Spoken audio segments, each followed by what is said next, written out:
Everyone, welcome back to magnet brains. मैं हूं doctor Ritika Bhardwaj. मैं लेकर आई हूं बायोलॉजी फॉर क्लास 10 और आप मेरे साथ पढ़ रहे हैं NCERT exemplar. Before starting with this, इससे पहले कि हम इस सेशन को स्टार्ट करें, मैं आपको बताना चाहती हूं मैग्नेट ब्रेन्स पर किंडरगार्टन से 12th क्लास तक के स्टूडेंट्स के लिए एनसीईआरटी सीबीएसई की जो बुक्स हैं और अदर सब्जेक्ट जो बुक हैं उनके लिए जो वीडियोज हैं वो अवेलेबल हैं बिल्कुल फ्री ऑफ कॉस्ट और आपको आसानी से मिल जाएंगे। सीक्वेंस में अवेलेबल है, हिंदी मीडियम में, इंग्लिश मीडियम में, एनटीएससी ओलंपियाड, हर सब्जेक्ट के लिए book wise. First thing and the another thing is that कि आपको मैग्नेट ब्रेन्स पर कुछ वीडियोस देखने के बाद भी कोई सब्सक्रिप्शन लेने की जरूरत नहीं पड़ती है। आप हर चीज, हर वीडियो को, डिटेल्ड एक्सप्लेनेशन को आराम से देख सकते हैं बिल्कुल फ्री में, जिसमें आपको मिलेगा quality content from the best teachers. Right? Okay, so will move on. हम करने वाले हैं आज हेरिडिटी एंड एवोल्यूशन को सॉल्व। इसके क्वेश्चंस करना हमने स्टार्ट कर दिया था अपने प्रीवियस सेशंस में और आज हम करने वाले हैं इसी चैप्टर से related long answer type questions. So let's see. अब students, this is the long answer type question. Long answer type question में ऑब्वियसली हमें थोड़ा ज्यादा डिटेल्ड एक्सप्लेनेशन देना पड़ता है और मैं आपको ये कई बार बता चुकी हूं कि जो भी क्वेश्चन आपके सामने है, पहले हमें क्वेश्चन प्रॉपरली समझना है, उसमें हमसे क्या क्या सेट ऑफ चीजें पूछी गई हैं और उन्हीं चीजों को लेके हम आंसर लिखेंगे। ऑल्दो उस क्वेश्चन में दिया हुआ जो भी एक फैक्टर है जिसका वो आंसर पूछ रहे हैं वो तो हमें देना ही है, बट उससे रिलेटेड और हम क्या क्या चीजें लिख सकते हैं और उस क्वेश्चन में क्या क्या जाएगा वो भी इंपॉर्टेंट है और उसी की हम आज प्रैक्टिस करने वाले हैं। फर्स्ट, अब हम स्टार्ट करेंगे फर्स्ट क्वेश्चन से। Does geographical isolation of individual of a species lead to formation of a new species? क्या ज्योग्राफिकल आइसोलेशन है ना, पहला वर्ड क्या है? Geographical isolation. अगर ये ज्योग्राफिकल आइसोलेशन हुआ ऑफ इंडिविजुअल, किसी एक ऑर्गेनिज्म का, किसमें? एक स्पीशीज में, तो क्या इससे न्यू स्पीशीज बन सकती है? Provide suitable example. उस एक्सप्लेनेशन, उसके लिए हमें क्या पता होना चाहिए? ज्योग्राफिकल आइसोलेशन का क्या मतलब है? ज्योग्राफिकल आइसोलेशन का मतलब होता है कि किसी एक स्पीशीज को, उस स्पीशीज का ज्योग्राफिकल एरिया, मतलब the area where that species is living. Suppose करो पानी में रह रही है, लैंड पे रह रही है, एयर में रहने वाली है, या जहां पर भी वो रहने वाली है, उस एरिया को बाकी एनवायरनमेंट से अलग कर देना। ज्योग्राफी मतलब कि उस एरिया की बात हो रही है और आइसोलेशन मतलब अलग करके रखना। राइट? आइसोलेशन वर्ड बहुत कॉमन है, ऐसा कुछ नहीं है जो हम नहीं समझ पाए, इतना हमें मालूम है ज्योग्राफिकल आइसोलेशन हमसे बोला गया। अब हम इसको एग्जाम्पल से समझते हैं। ठीक है? क्या हुआ होगा कि सपोज करो कोई एक स्पीशीज थी, सपोज हम एक पर्टिकुलर स्पीशीज ले लेते हैं, उसका नाम ले लेते हैं ए, है ना। और ये भी बताने से पहले मैं आपको ये बता देती हूं, एक चीज, एक फैक्टर आपके दिमाग में क्लियर होना चाहिए। बात पूछी जा रही है स्पीशीज के बारे में, तो स्पीशीज क्या होती है? It is a group of individual where the organisms जो हैं वो एक जैसे होते हैं, उनमें सबसे ज्यादा कॉमन कैरेक्टरिस्टिक्स होते हैं, और दूसरी चीज they can interbreed among themselves, वो आपस में रिप्रोडक्शन का प्रोसेस जो है उसको कर सकते हैं। ये दो फैक्टर अगर हैं, सबसे क्लोजेस्ट उनके रिलेशन होंगे कैरेक्टरिस्टिक्स को लेके, मतलब एक जैसे रिलेशन दिखेंगे, और दूसरी चीज वो क्या कर रहे हैं? They can interbreed among themselves and produce fertile offspring. जब वो इंटरब्रीड करेंगे, रिप्रोडक्शन करेंगे, तो वो फर्टाइल ऑफस्प्रिंग्स अगर बना सके तो उसे हम कहते हैं स्पीशीज। Species clear? अब ये स्पीशीज है फॉर एग्जाम्पल ए, जो यहां रहती है और इतनी बड़ी है। ठीक? अब क्या हुआ? अब इसमें कोई बैरियर आ गया, मतलब कि कोई रुकावट आ गई, कोई ऐसी चीज आ गई जिसने स्पीशीज के मेंबर्स को हाफ में डिवाइड कर दिया। ठीक? और ये कौन लेके आया? सपोज करो ये जो है ना, इसको बोलते हैं, ये जो बैरियर होता है, ये बैरियर कैसे भी आ सकता है। हो सकता है कि हम लेके आए, हमने इंफ्रास्ट्रक्चर बनाने के लिए किया, और हो सकता है कि खुद से, नेचर से आया। तो ये जो बैरियर है ये कैसा भी हो सकता है। सपोज करो ये एक रिवर बीच में आ गया, या कोई डैम हमने बना दिया, तो ये स्पीशीज के जो ऑर्गेनिज्म है, सपोजिंगली अगर ये ऑर्गेनिज्म फिशेस थे, ठीक है, ये फिशेस थी, तो अब ये जो ए स्पीशीज थी फिश की, वो स्प्लिट हो गई, वो आधी आधी हो गई, है ना। तो आधे मेंबर यहां हैं और आधे मेंबर यहां हैं, हाफ यहां है, हाफ यहां है। इतनी बात क्लियर? अब क्या हुआ, ये वाले आइसोलेट हो गए, मतलब अलग हो गए, ये वाले अलग हो गए। अब इससे न्यू स्पीशीज कैसे बन सकती है? अब क्या होगा, ये करेंगे आपस में रिप्रोड्यूस और ये वाले करेंगे आपस में रिप्रोड्यूस, और जब ये रिप्रोड्यूस करेंगे तो इनके जीन्स इंटरचेंज होंगे, है ना, आपस में। अगर ये हाफ थे, मान लो अगर इसमें 3 लोग हैं और इसमें भी 3 लोग हैं, तो ये 3 लोग ही आपस में इंटरब्रीड कर रहे हैं, ये 3 लोग ही आपस में इंटरब्रीड कर रहे हैं, इसके अलावा चौथा कोई जीन आ ही नहीं रहा। तो क्या होगा, इनके कैरेक्टरिस्टिक्स अलग, इनके कैरेक्टरिस्टिक्स अलग, इन दोनों के कैरेक्टरिस्टिक्स मिल नहीं पाएंगे क्योंकि ये अलग हो गए। बात समझ रहे हो? हमें न्यू स्पीशीज किस वे में फॉर्म करनी है? न्यू स्पीशीज, अब ऐसा नहीं है कि ये फिश है तो बाद में क्रोकोडाइल बन जाएगा, ये नहीं होने वाला है। पर क्या होगा, इस फिश के फीचर जो यहां रह रही हैं, उनके फीचर्स इनसे अलग होंगे। और क्यों हुए? क्योंकि इनकी आपस में इंटरमिक्सिंग नहीं हो रही। मुश्किल से 3 लोग हैं, वही आपस में रिप्रोड्यूस कर रहे हैं, तो वही जीन है, तो ये एक अलग अडेप्ट हो गए उस एरिया में रहने के लिए, है ना, और ये अलग अडेप्ट हो गए उस एरिया में रहने के लिए। हो सकता है इस एरिया में, ये छोटा एरिया था, इसके बाद आगे पीछे कोई वाटर नहीं था, तो इनको इतने ही वाटर में रह के सर्वाइव करने की आदत है, लेकिन इसके पास बहुत बड़ा रिवर का एरिया था, तो अब ये बहुत सारी फिशेस जो हैं वो क्या कर सकती हैं, आपस में रिप्रोड्यूस कर सकती है, उनके पास एनवायरमेंट अच्छा है, रिसोर्सेज ज्यादा है, तो भाई ये इनके कैरेक्टर्स और इनके कैरेक्टर्स बिल्कुल अलग होंगे ही, है ना। Wherever you go, आप उस जगह जा करके उस जगह के हिसाब से अडेप्ट करते हो ना। अब अगर आप मूवी हॉल में गए तो मूवी हॉल अलग चीज हो गई, अगर आप पार्क में गए तो वहां अलग चीज हो गई, यहां आपके अलग कैरेक्टर होंगे, यहां आपके अलग कैरेक्टर होंगे, कैरेक्टर एज एन बिहेवियर अलग होगा, और वही बिहेवियर, वो जेनेटिक कैरेक्टर, जीन्स के अंदर जो चेंज है वो इनमें अलग है, इनमें अलग है, क्योंकि इनके बीच में एक रास्ता आ गया, ये आपस में इंटरब्रीड नहीं कर पा रहे, इंडिविजुअली इंटरब्रीड कर रहे हैं अपने आप में, ठीक है। तो इनने एक नई स्पीशीज बना ली न्यू कैरेक्टर्स के साथ, और इनने एक नई स्पीशीज बना ली न्यू कैरेक्टर के साथ, और स्पीशीज उसे इसीलिए बोला कैरेक्टर्स इनके एक जैसे, और ये आपस में कर सकते हैं इंटरब्रीड, दैट्स ऑल। बस ये एक जो फंडा है, आंसर कंसेप्ट ये लगेगा इस आंसर के लिए। देखो लिखना क्या क्या है और कैसे कैसे। सी, yes, geographical isolation of individual of a species leads to speciation।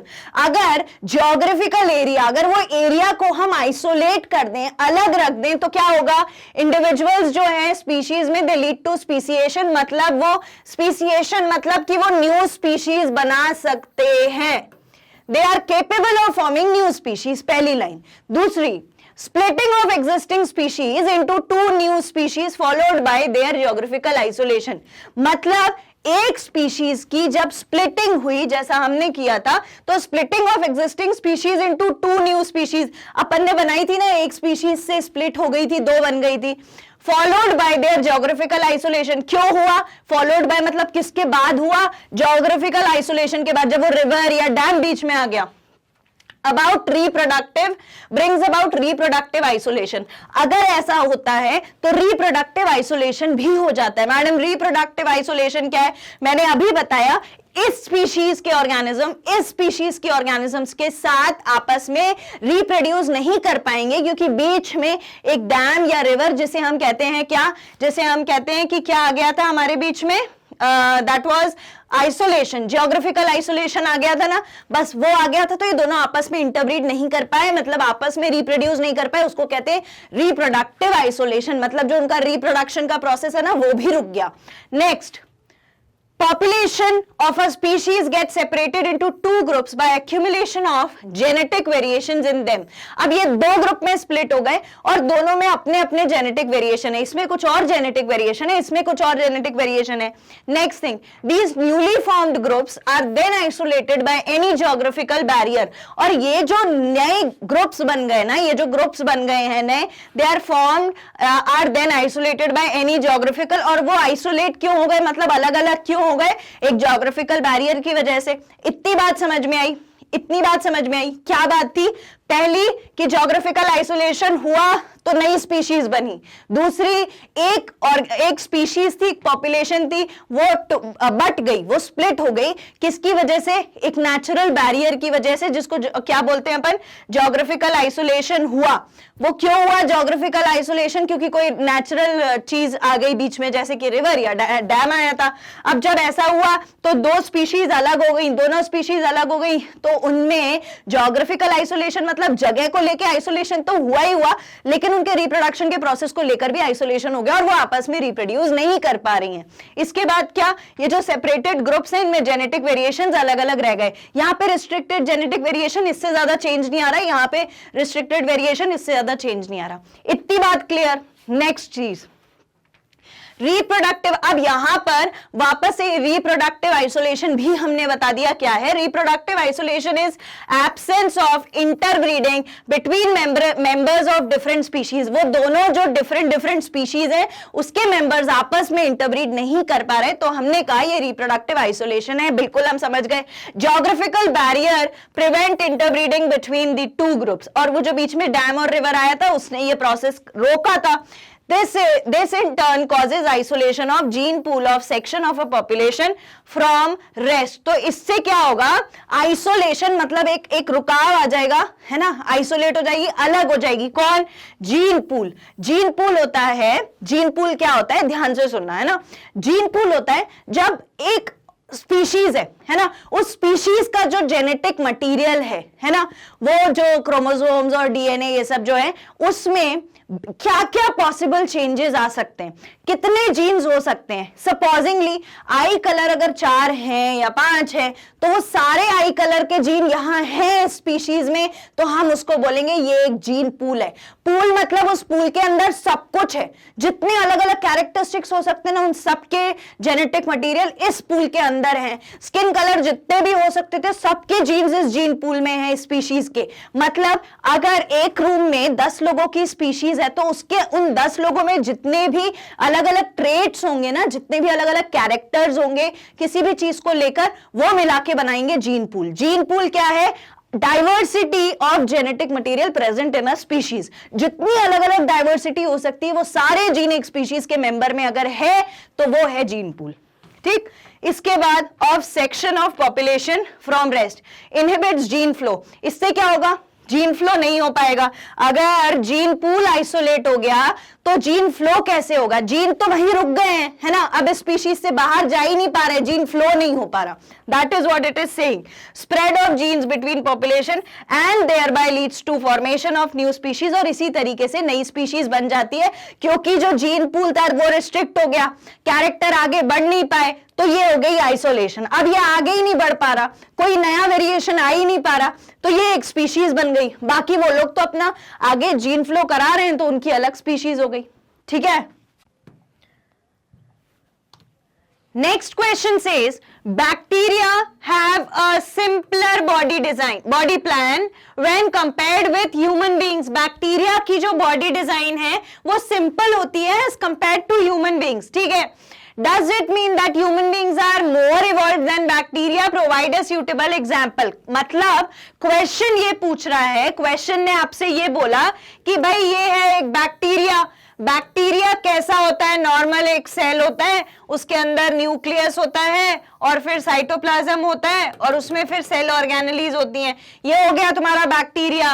और अब इनने बोला है कि अगर आप इसको ह्यूमन के साथ कंपेयर करो तो क्या डिफरेंस होता है बॉडी प्लान में, क्या डिफरेंस देखने को मिलता है। अगर मैं ह्यूमन बीइंग को देखूं, है ना, मैं ऐसा ही बना दे रही हूं, ह्यूमन बीइंग को अगर मैं देखूं, ठीक है, तो ह्यूमन बीइंग के अंदर क्या क्या होता है? ह्यूमन बीइंग के अंदर सेल्स ने बनाए, टिश्यू ने बनाए, ऑर्गन ने बनाए, organ system level of organisation होता है। और ये जो बैक्टीरिया, इसकी कैसी सेल होती है, कैसी बॉडी होती है? Cellular level of organisation. Bacteria cell does not have any tissues और ऑर्गन सिस्टम, लेकिन ह्यूमन बीइंग्स तो स्मार्ट भैया, ऑर्गन सिस्टम तक का जो हमारा लेवल है वो है। ठीक है। तो दोनों में बॉडी प्लान में डेफिनेटली डिफरेंस है, इतना हम समझ गए। यही क्वेश्चन ने भी बोला है। अब आगे बोल रहे हैं, does it it mean that human beings are more evolved than bacteria? Provide suitable example. और उनका ये कहना है कि ये जो ह्यूमन बीइंग्स हैं वो ज्यादा इवॉल्व है बैक्टीरिया से, और बैक्टीरिया क्या इवॉल्व नहीं हुए थे? मतलब वो ये पूछना चाह रहे हैं कि बैक्टीरिया सेल्यूलर लेवल है और ह्यूमन बीइंग क्या है, ऑर्गन सिस्टम लेवल है। तो उनका ये कहना है कि जो बैक्टीरिया है क्या वो इवॉल्व नहीं हुआ कि वो सेल्यूलर लेवल पे है, और ह्यूमन बीइंग क्या इवॉल्व हो गए थे जो वो ऑर्गन सिस्टम लेवल को बना पाए? ये पूछ रहे हैं वो, है ना, मतलब वो इवोल्यूशन की बात कर रहे हैं। तो अब देखो, अगर हम इसको इवोल्यूशन के टर्म्स में बात करें तो इवोल्यूशन क्या होता है? इवोल्यूशन ये होता है कि कैरेक्टरिस्टिक्स इवॉल्व हो गए। इवोल्यूशन क्या होता है? नए कैरेक्टरिस्टिक्स, अच्छे कैरेक्टरिस्टिक्स बॉडी में आ गए, नेचर ने उसको सिलेक्ट कर लिया, अब वो रहने लगे ऑर्गेनिज्म के अंदर। यही होता है ना इवोल्यूशन में। तो नई स्पीशीज इवॉल्व होती हैं नए कैरेक्टर्स के साथ, जिसको नेचर ने सिलेक्ट कर लिया हो, तो वो कहलाता है नेचुरल सिलेक्शन। या दिस इज इट, राइट। पर ऐसा बिल्कुल नहीं है कि ये जो सेल है इसने इवॉल्व नहीं किया। आपने 8th क्लास में सेल चैप्टर में 2 टाइप के सेल पढ़े थे, प्रोकैरियोटिक सेल और eukaryotic cell. Prokaryote primitive cell था, यूकैरियोट थोड़ा एडवांस्ड सेल था। मतलब हमें वहां से ये पता चल गया था कि जो सेल है उसके अंदर कई सारे इवोल्यूशन हुए, कई सारे चेंजेस आए हैं सेल के अंदर भी। पहले प्रिमिटिव कैसा होता था कि भाई उसमें न्यूक्लियर मटेरियल ऐसे ही पड़ा रहता था। आगे जाके जब थोड़ा एडवांस सेल हुआ तो वहां प्रॉपर न्यूक्लियर मेम्ब्रेन थी, न्यूक्लियर एनवेलप था जिसके अंदर क्रोमैटिन मटेरियल रहता था, और उस न्यूक्लियर एनवेलप में भी न्यूक्लियर पोर्स होते थे। रिमेंबर, ये सब पढ़ा था। ये कैरेक्टरिस्टिक्स इस बैक्टीरिया के सेल में या नॉर्मल सेल में बाद में आए थे। पहले ये प्रिमिटिव सेल था, वेल डिफाइंड नहीं था, इसमें न्यूक्लियस या चीजें इसकी वेल डिफाइंड बिल्कुल नहीं हुआ करती थी। ठीक, अब यहां पर वेल डिफाइंड है। तो ऐसा नहीं कि सेल के अंदर सेल्यूलर लेवल है मतलब वो इवॉल्व नहीं हुआ इसीलिए वो सेल्यूलर लेवल है, इवॉल्व होता तो टिश्यू बन जाता।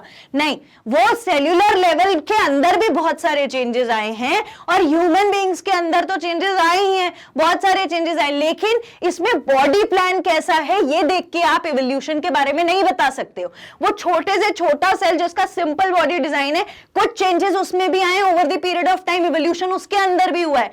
आप ये नहीं कह सकते, जज नहीं कर सकते कि भाई तुम एक सेल्यूलर लेवल हो तो तुम्हारे अंदर तो कोई इवोल्यूशन हुआ ही नहीं है। नहीं, ऐसा नहीं होता है। ठीक, अब ये जो है ये कंसेप्ट इतना हमें समझ में आ गया। हमको इसे एक्सप्लेन करना है तो हम इसको कैसे एक्सप्लेन कर सकते हैं? देखो, पहले हम इनको अपनी बात बता देंगे कि इवोल्यूशन क्या है ना। पहले क्वेश्चन में इवोल्यूशन पूछा है और 2 ऑर्गेनिजम्स के बीच में कंपैरिजन, इवोल्यूशन की बात करो, फिर उनका कंपैरिजन करके एक्सप्लेन करना है। तो इवोल्यूशन के लिए क्या बताओगे? It is the process of accumulation of adaptive changes in populations genetic makeup through successive generation. कुछ ऐसे भारी वर्ड्स देख के ऐसे डरना नहीं, कुछ नहीं है, समझो क्या है। बोल रहे हैं इवोल्यूशन एक प्रोसेस है, हाँ बिल्कुल है, जहां पे अक्यूमुलेशन मतलब इकट्ठा हुआ, कलेक्शन हुआ, किसका? Adaptive changes. अडैप्टिव चेंजेस मतलब जो हमने अडैप्ट किए, जिसमें हमको अपने एनवायरनमेंट में रहने में थोड़ा इजी हो जाए। ठीक है, तो ये जो अडैप्टिव चेंजेस आते गए ये इनका कलेक्शन हो गया। और उसके बाद क्या हुआ? इन पॉपुलेशंस जेनेटिक मेकअप, ये जो कलेक्शन हुआ है ये कहां पर हुआ था? उस पॉपुलेशन के जीन्स में, जिसको बोला है genetic makeup. Through the successive generation, successive generation मतलब एवरी कमिंग जनरेशन। क्या बोल रहे हैं? हर आने वाली नई जनरेशन के साथ जेनेटिक मटेरियल के अंदर अडैप्टिव चेंजेस जब रहने लगते हैं कलेक्ट होके, तो हम उसे बोल देते हैं इवोल्यूशन हो गया, क्योंकि उसमें नए कैरेक्टर्स एक साथ आ गए। ठीक, इसके बाद mutation in gene pool of population leads to introduction of new altered traits. Mutation मतलब मैंने बताया था, म्यूटेशन होता है सडन चेंज, एकदम से अगर जीन में कोई चेंज आ जाए जो पहले कभी नहीं था और आने वाली जनरेशन में भी नहीं है। The characters which are not present in the parent generation and which are also not present in the progeny, है ना। मैंने याद करो, मैंने बताया था ऋतिक रोशन की 6 फिंगर है ना, उसके पापा के पास नहीं है, उसके बच्चों के पास नहीं है, पर उसके पास है। तो ये अचानक से जो चेंज आ जाता है उसको बोलते हैं म्यूटेशन। ठीक, अब ये कह रहे हैं कि म्यूटेशन इन जीन पूल, मैंने क्या बोला था, जीन पूल मतलब डाइवर्सिटी, जितने अलग अलग जीन हो सकते हैं वो एक साथ एक पॉपुलेशन में, अगर इस पॉपुलेशन के जीन पूल में कोई म्यूटेशन हुआ तो इससे it will lead to introduction of new altered trait. Obviously जब सारे पॉसिबल जो कैरेक्टर्स थे वो इस जीन पूल में, अब इसके अंदर अगर कोई चेंज हुआ, कोई म्यूटेशन आ गया है ना, सडन एकदम से कुछ चेंज हो गया, तो वो क्या करेगा, न्यू अल्टर्ड ट्रेट बना देगा, एक नया कैरेक्टर बना देगा। हाँ बिल्कुल बना देगा, इसमें कुछ डिफिकल्ट नहीं है, इजी, हमको समझ में आ रहा है। Next, now natural selection act as these on these traits and favour only those traits which make the organisms more adapted. अब क्या होता है, नेचुरल सिलेक्शन जो है वो इसके ऊपर एक्ट करेगा और इनको फेवर करेगा ट्रेट्स को व्हिच मेक द ऑर्गेनिज्म, और अगर नेचर में ये जो कैरेक्टर्स हैं, ये जो चेंज हुआ है वो अडेप्ट हो गए, नेचर में, नेचर ने आपको सिलेक्ट कर लिया, हाँ आप इन चेंजेस के साथ रह सकते हो, तो क्या होगा, which makes the organism more adapted to the prevailing climatic condition। तो organism जो है वो वहां पर present prevailing climatic condition मतलब वहां पर उस समय जैसा क्लाइमेट है, जैसा एनवायरमेंट है, उसमें रहने के लिए बढ़िया तरीके से अडेप्ट हो जाता है, हो ही जाएगा। जब नेचर बोल रहा है हाँ मुझे कैरेक्टरिस्टिक्स पसंद है, आप रह सकते हो, उसको कोई प्रॉब्लम नहीं है, वो आपको खाना पानी हवा सब दे रहा है, तो आप भी आराम से रहोगे उसमें, चाहे कुछ भी चेंज आया हो आपके अंदर, ठीक है। Those mutations which give survival and reproductive advantage to organisms are favored by natural selection। ऐसे mutations जिनसे कोई प्रॉब्लम ना हो, मतलब कोई नेगेटिव इफेक्ट ना आए पर अच्छा इफेक्ट आए, वो वाले mutations हमें रहने के लिए, सर्वाइव करने के लिए और रिप्रोड्यूस करने के लिए, रिप्रोडक्टिव एडवांटेज मतलब इंटरब्रीड करने के लिए एडवांटेज देता है ऑर्गेनिजम्स को, और फेवर्ड बाय नेचुरल सिलेक्शन, वो भाई नेचर सिलेक्ट कर लेता है। अगर जो म्यूटेशन है, उस म्यूटेशन से, उस जीन में जो चेंज हुआ है ना, उससे अगर आपकी बॉडी में कोई ऐसा चेंज आए जिससे आप प्रॉपरली रह सकते हो, रहने में, अब जैसे ऋतिक रोशन की अगर 6 फिंगर है तो क्या उसे सर्वाइवल में प्रॉब्लम आएगी? ऐसा तो नहीं है कि उसकी हार्ट बीट नहीं चलेगी, उसकी ब्रीदिंग नहीं होगी, उसका डाइजेशन नहीं होगा, रेस्पिरेशन नहीं होगा, ये तो नहीं हो रहा, नहीं हो रहा ना, तो उसकी वो 6 फिंगर से उसको जीने में कोई प्रॉब्लम नहीं आने वाली, और उसको रिप्रोडक्शन में भी कोई प्रॉब्लम नहीं आएगी उसकी 6 फिंगर होने से। तो अगर ये दोनों प्रॉब्लम आपको नहीं आती है म्यूटेशन से, तो नेचर आपको सिलेक्ट कर लेता है, आप आराम से रह सकते हो, आपके सर्वाइवल में कभी कोई प्रॉब्लम नहीं आएगी। Next, increase number of organisms having these favoured traits lead to evolution of species. और जब ऐसे ऑर्गेनिजम्स बढ़ने लगे जिनमें ये चेंजेस हैं, कैसे बढ़ेंगे? रिप्रोड्यूस करने के बाद, और जब ये बढ़ने लगेंगे तो हम बोल देंगे भाई न्यू स्पीशीज बन गई। That is all about evolution. ये एवोल्यूशन की कहानी है। एवोल्यूशन जो है वो प्रोसेस तुमको यहां से पूरा क्लियर हो गया, ठीक है। इसको आप एक बार और सुन सकते हो तो आपको और क्लियर हो जाएगा। आगे आपको क्या लिखना है अपने आंसर में? इवोल्यूशन, अब हम वो बता रहे हैं बैक्टीरिया और ह्यूमन वाला। Evolution is not related to complexity of the body structure. Evolution का बॉडी स्ट्रक्चर कॉम्प्लेक्स है, मतलब सिस्टम, ऑर्गन सिस्टम है, या फिर सिंपल है, इससे कोई लेना देना नहीं है। It is not acceptable to say that all complex organisms are more evolved than simple organism. हम ये बिल्कुल नहीं कह सकते कि कॉम्प्लेक्स ऑर्गेनिज्म है मतलब भैया तुम हुए थे इवॉल्व, सिंपल ऑर्गेनिज्म है मतलब तुम में कुछ नहीं हुआ है, ऐसा नहीं है। हर ऑर्गेनिज्म में इवोल्यूशन हुआ अपने अपने लेवल पर, ठीक है। इसके बाद although the bacteria are simpler organisms as compared to human but have evolved with time that enable them to withstand extremes of climatic condition। भले ही जो बाकी के organisms है ना, भले ही बैक्टीरिया सिंपल ऑर्गेनिज्म है ह्यूमन के कंपैरिजन में, and have evolved with time, और वो टाइम के साथ इवॉल्व भी हुआ है, that enabled them to withstand extreme climatic condition। और इस बैक्टीरिया के अंदर क्या चेंज आया था? तो इस बैक्टीरिया ने अपने आप को अडैप्ट कर लिया था कि वो टफ क्लाइमेटिक कंडीशन में रह सकता है। अब ये टफ क्लाइमेटिक कंडीशन क्या है? That they are thermophilic bacteria, मतलब जो ज्यादा टेम्परेचर में भी सर्वाइव कर सकते हैं। थर्मो मतलब टेम्परेचर और फिलिक मतलब लविंग, तो ये वो बैक्टीरिया हैं जो ज्यादा टेम्परेचर में भी सर्वाइव कर सकते हैं। हेलोफाइन्स मतलब ज्यादा सॉल्ट में भी रह सकते हैं। ऐसे बैक्टीरिया ने अपने आप को इवॉल्व किया है ना, तो बस and to develop many adaptive trait to survive under harsh condition. और इसके अलावा भी इनने अपने आप को अडेप्ट कर लिया हार्श कंडीशन में रहने के लिए। जैसे आप किसी ट्रीटमेंट के लिए अगर एंटीबायोटिक खा रहे हो तो क्या आप ये जानते हो कि बैक्टीरिया जो आपकी बॉडी में है, अगर आप प्रॉपर डोज ऑफ एंटीबायोटिक नहीं खा रहे हो, डॉक्टर ने 3 दिन की लिखी थी, आपने 1 दिन खा ली, फिर 2 दिन छोड़ दी, फिर 2 दिन खा ली, अब आप ये जो इर्रेगुलरिटी ला रहे हो ना, इससे आपकी बॉडी में जो इन्फेक्शन वाले बैक्टीरिया बैठे हैं वो रेजिस्टेंट हो जाएंगे आपसे। कैसे रेजिस्टेंट हो जाएंगे वो एंटीबायोटिक से?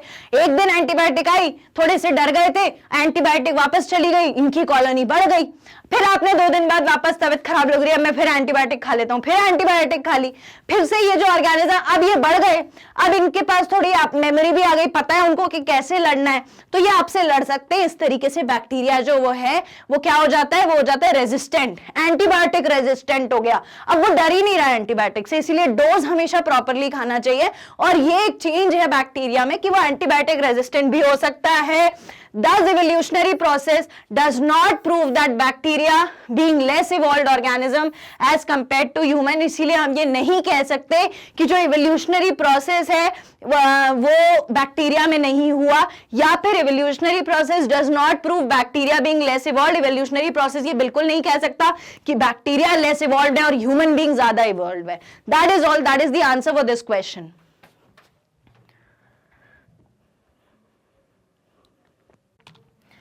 Next question says, all the human race like Africans, Asians, European, Americans and others might have evolved from a common ancestor।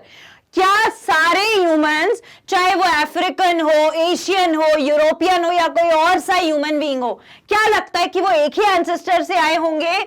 Provide a few evidence in support of this view. हमें कुछ evidence देके इसको करना है support. तो क्या लगता है कि ये अफ्रीकन है, ये एशियन है, ये यूरोपियन है, ये अमेरिकन है, तो ये हैं, तो क्या ये हैं तो सारे के सारे ह्यूमंस ना। और अगर आपको याद हो, आप वापस से जाके देख भी सकते हैं जहां मैंने आपको पढ़ाया था इस चीजों के बारे में क्रोमोसोम्स के बारे में, वहां मैंने आपको बताया था आप, मैं और आपके अलावा प्रेजेंट आपके आसपास जितने भी ह्यूमन बींग्स हैं, यहाँ जितने भी ह्यूमन बींग्स हैं, उन सारे ह्यूमन बींग्स में, चाहे वो यूरोप में रहे, चाहे वो नीदरलैंड में रहे, कहीं पे भी रहे, कहीं का भी जो ह्यूमन बीइंग है उसके अंदर 99.99% क्रोमोसोम सिमिलर होते हैं। और फिर जो एक छोटा सा परसेंटेज बचा है वो है जिसकी वजह से हम एक दूसरे से इतने अलग हैं।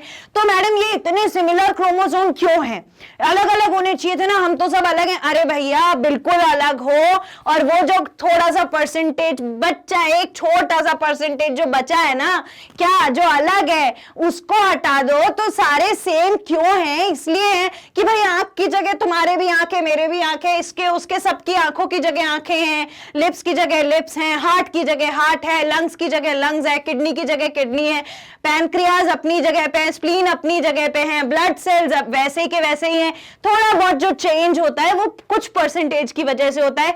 अदरवाइज बाहर से हाथ की जगह सबके हाथ ही होते हैं ना, ऐसा तो कोई नहीं है जिसके हाथ यहाँ नहीं हो, नीचे हो, पैर नीचे ना के हो के ऊपर हो, सर नीचे हो, पैर ऊपर हो, ऐसा कभी देखा है क्या? नहीं देखा ना। तो बेसिक जो डिजाइन है बॉडी का बाहर से, जिसको हम कहते हैं मॉर्फोलॉजी, है ना, वो मॉर्फोलॉजी यानी basic outer design of the body, वो सबका सेम है। उसके बाद एनाटॉमी, जब हम किसी भी ऑर्गेनिज्म को, अभी अगर आप में से जितने भी लोग बायोलॉजी लेंगे और फिर आगे जाके इस स्ट्रीम को फॉलो करेंगे और कभी आपको मौका मिला देखने का, एनाटॉमी पढ़ने का, तो एनाटॉमी जो है वो इंटरनल स्ट्रक्चर्स की पढ़ाई होती है बॉडी की, ठीक है। तो एनाटॉमी मतलब अंदर एक एक नर्व वैसी की वैसी, न्यूरॉन तुम में, न्यूरॉन मुझ में, आउटा ब्लड वेसल तुम में है, मुझ में है, इसमें उसमें, सब में ब्लड वेसल्स एक जैसी, नर्व्स एक जैसी, आर्टरीज एक जैसी, वेन्स एक जैसी, कैपिलरीज एक जैसी, हार्ट 4 चेम्बर्ड आपका भी है, मेरा भी है, हार्ट में ऐसे नोड आपके में भी है, मेरे में भी है, एवी नोड आपके में भी है, मेरे में भी है। मतलब हम सब ऑर्गेनिज्म में कुछ इंटरनल फीचर्स जिनको हम कहते हैं एनाटॉमी, वो भी बिल्कुल सेम है, ठीक है। तो इसीलिए हम एक दूसरे से बहुत सिमिलर है, लेकिन फिर भी कुछ डिफरेंस है जिसकी वजह से हमारी वॉइस, हमारी जो फेस स्ट्रक्चर है वो डिफरेंट होता है, वे ऑफ टॉकिंग अलग होता है, हाइट अलग होती है, शेप अलग होता है बॉडी का।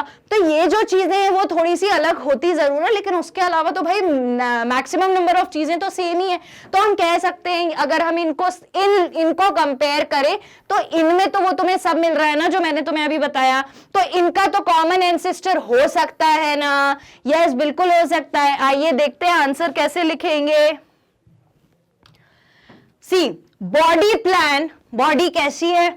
Morphology, outer structure, anatomy, internal structure, physiology, physiology मतलब होता है बॉडी के अंदर क्या क्या रिएक्शंस चल रही हैं, हार्मोन क्या कर रहा है, बॉडी का टेम्परेचर ऐसा क्यों है, बॉडी में सॉल्ट और वाटर बैलेंस कैसा है, बॉडी में ग्लूकोज लेवल कैसा है, एनर्जी कैसे बनेगी, ग्लूकोज कैसे कैसे काम करेगा, किस किस साइकिल को क्रॉस करेगा, ये सब जो प्रोसेसेस होते हैं ना उसको बोलते हैं फिजियोलॉजी। तो वो फिजियोलॉजी और मेटाबॉलिज्म, मेटाबॉलिज्म भी दो टाइप का होता है, कैटाबॉलिज्म और एनाबॉलिज्म। जब मेटाबॉलिज्म होता है जब बॉडी के अंदर दो चार चीजों को मिला के कोई एक चीज बन रही हो, है ना, या फिर तोड़ तोड़ कर कोई एक चीज बनाई जाए। जैसे अगर आपको फास्ट है आपका, है ना, सपोज करो किसी वजह से आपने फास्ट रखा या आप खाना नहीं खा पाए, तो उस दिन अगर आप खाना नहीं खा रहे तो एनर्जी कहां से आ रही है? वो एनर्जी आ रही है जो स्टोर्ड फैट है ना, वो स्टोर्ड फैट टूट रहा है और अपनी एनर्जी आपको दे रहा है ना। आपने अगर सपोज करो बहुत दिन से आप गुस्सा, 3 दिन से आपने घर पे खाना नहीं खाया, बाहर जाके थोड़ा बहुत कुछ खा लेते हो, हाँ हो गया मम्मी मुझे नहीं खाना खाना, तो एनर्जी कहां से आ रही है लड़ने की? वो जो फैट ब्रेक हो रहा है ना उससे आ रही है। और ये जो प्रोसेस होता है जहां पर कुछ ब्रेक डाउन हो रहा हो, जहां पर कुछ बन रहा हो, तो अब ये जो कलेक्शन हुआ होगा फैट का, ये भी तो बनने का प्रोसेस हुआ, टूटा एनर्जी निकली, वो टूटने का प्रोसेस हुआ। ये जो बनना टूटना होता है बॉडी में उसको बोलते हैं मेटाबॉलिज्म। ठीक है, तो अब ये जो सारे प्रोसेस हैं ये सारे ह्यूमन बीइंग्स में कॉमन है। हाँ बिल्कुल कॉमन है, ये सब में हो रहा है। अब दे शेयर कांस्टेंट क्रोमोसोम नंबर, और इनके पास एक कांस्टेंट क्रोमोसोम नंबर है, मतलब 23 पेयर, और same genetic as almost 99.9% DNA हमारा सेम है in all human races, and also all the human race can freely interbreed to produce fertile offspring. और एक स्पीशीज का कॉमन कैरेक्टर ये भी होता है बहुत इंपॉर्टेंट कि वो ऑफस्प्रिंग्स प्रोड्यूस करें, वो रिप्रोड्यूस करें। और कैसा ऑफस्प्रिंग बनना चाहिए? फर्टाइल ऑफस्प्रिंग बनना चाहिए। फर्टाइल ऑफस्प्रिंग का मतलब जो खुद भी आगे जाकर इंटरब्रीड कर सके, खुद भी आगे जाके रिप्रोड्यूस कर सके, दैट इज ऑल। अब इसका हमसे मांगा था एविडेंस, तो हम एविडेंस कैसे, प्रूफ कैसे दे सकते हैं? Evolutionary event also indicate origin of human from common African ancestor। जब evolutionary studies की गई तो ये देखा गया कि जो human beings evolve हुए हैं वो एक common ancestor से evolve हुए हैं जो कि था African, एक एविडेंस। दूसरा, earliest members of human species, मतलब होमो सेपियन, सबसे जो पहले के जो ह्यूमंस की स्पीशीज थी जिसको होमो सेपियन कह रहे थे, कैन बी ट्रेस्ड हियर, यहां पर उनको अपन ट्रेस कर सकते हैं। So, taking into account all of these evidence, all human race seem to have common ancestor। अगर हम इन सारे कैरेक्टर्स को देखें तो हम ये कह सकते हैं कि सारे ह्यूमन बीइंग्स के अंदर कॉमन एंसेस्टर से इवॉल्व हुए हैं। ठीक है, that's it, this is the answer। Differentiate between inherited and acquired characters, give one example for each type। हमें डिफरेंस बताना है कि acquired कैरेक्टर क्या होता है और inherited कैरेक्टर क्या होता है। ये मैंने आपको पहले भी बताया था कि जरूरी नहीं है कि सचिन तेंदुलकर का बेटा सचिन तेंदुलकर बने, है ना, और अमिताभ बच्चन का बेटा अमिताभ बच्चन ही निकले, पॉसिबल नहीं है ना, जरूरी नहीं है। ये चेंजेस हो सकते हैं। क्यों? क्योंकि सचिन तेंदुलकर ने वो जो उसका इंटेलिजेंस है, वो जो कि he is a good player, वो उसने सीखा है अपने लाइफ टाइम में। अमिताभ बच्चन के अंदर जो एक्टिंग के स्किल्स हैं वो उन्होंने सीखे हैं अपने लाइफ में, लेकिन इसकी इंफॉर्मेशन उनके जीन्स के अंदर नहीं है।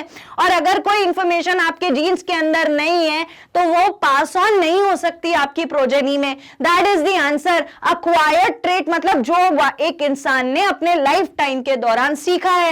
इनहेरिटेड ट्रेट मतलब ये हमको अपने पेरेंट्स से मिला है, हमारे पूर्वजों से हमको ये कैरेक्टर अगर मिल गया, पेरेंट्स से अगर हमको कैरेक्टर मिल गया, हमारे ग्रैंड पेरेंट्स से कोई कैरेक्टर हो सकता है इनहेरिट होके आया हो, so that is what is inherited character.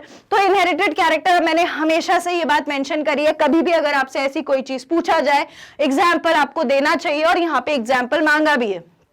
क्या बता सकते हो?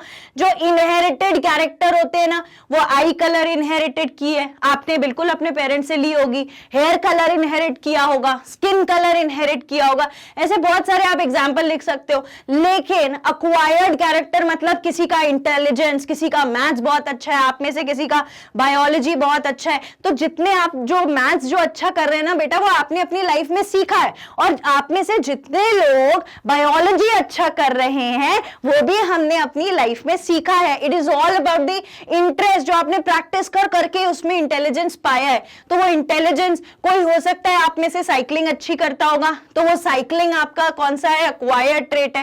हो सकता है कोई स्विमिंग बहुत अच्छी करता होगा, मुझे तो पानी से बहुत डर लगता है, मैं तो स्विमिंग नहीं कर सकती, लेकिन अगर आप स्विमिंग कर सकते हैं तो वो आपका एक्वायर्ड ट्रेट है ना।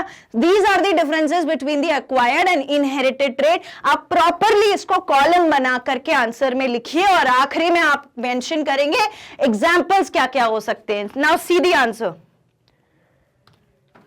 Difference between inherited and acquired characters are: inherited characters that are determined by genetic makeup, inherited की बात कर रहे हैं, of organism are called as inherited characters।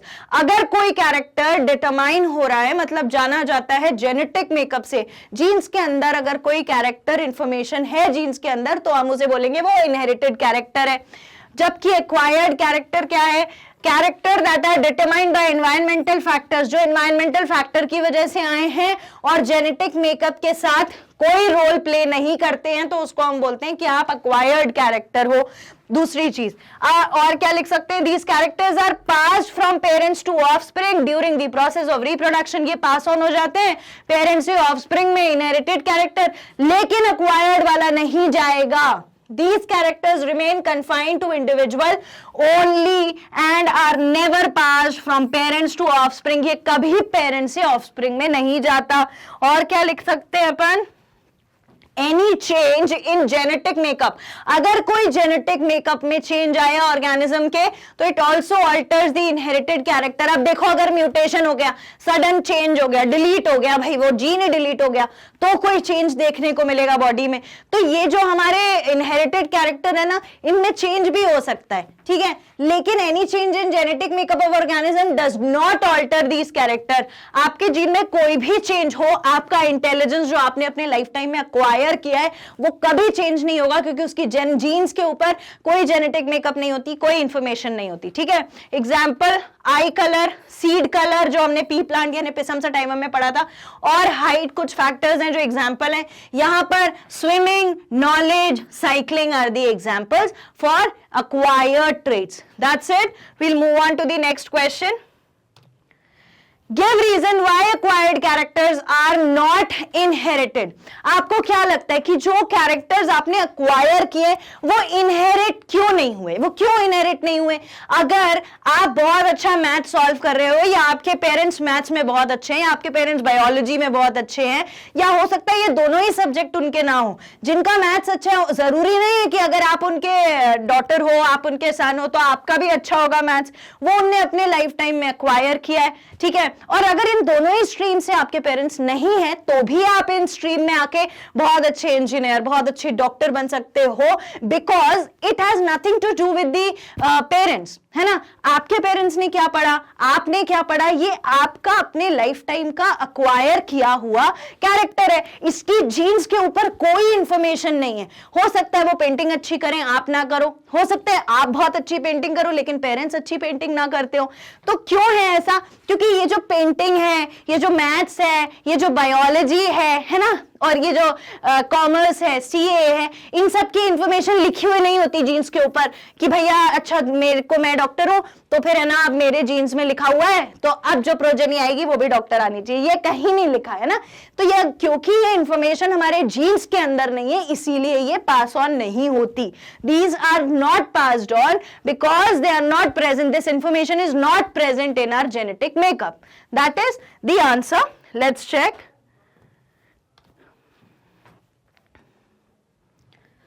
Characters that are determined by environmental factors alone and genetic makeup of organism does not play any role are called as acquired character. वही acquired character हैं जो character environment में determine किए हो और genetic makeup से कोई लेना देना नहीं रखते हो।